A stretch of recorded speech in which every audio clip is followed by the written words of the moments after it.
குமாரபாளையம் அருகே இலவச வீட்டுமனை வழங்க அறிவுறுத்தி விவசாய தொழிலாளர் சங்கத்தின் சார்பில் கிராம நிர்வாக அலுவலர் அலுவலகத்தில் தொடர் காத்திருக்கும் போராட்டத்தில் 60க்கும் மேற்பட்டோர் ஈடுபட்டனர். நாமக்கல் மாவட்டம் குமாரபாளையம் அருகே உள்ள பல்லக்காபாளையம் கிராம நிர்வாக அலுவலர் முன்பு அகில இந்திய விவசாய தொழிலாளர் சங்கத்தின் மாநில செயலாளர் துரைசாமி தலைமையில் இலவச வீட்டுமனை பட்டா வழங்க கோரி 60க்கும் மேற்பட்ட பெண்கள் பல்லக்காபாளையம் கிராம நிர்வாக அலுவலகத்தின் முன்பு தொடர் காத்திருப்பு போராட்டத்தில் ஈடுபட்டனர்.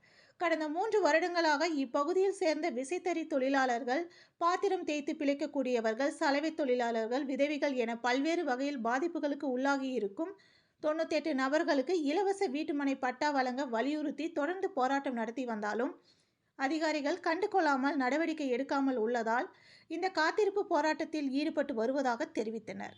இதனையடுத்து போராட்ட களத்திற்கு விரைந்த குமாரபாளையம் காவல் ஆய்வாளர் தவமணி, தாசில்தார் சண்முகவேல் மற்றும் கிராம நிர்வாக அலுவலர் கோவிந்தன், வருவாய் ஆய்வாளர் உள்ளிட்ட அதிகாரிகள் போராட்டக்காரர்களுடன் பேச்சுவார்த்தையில் ஈடுபட்டனர்.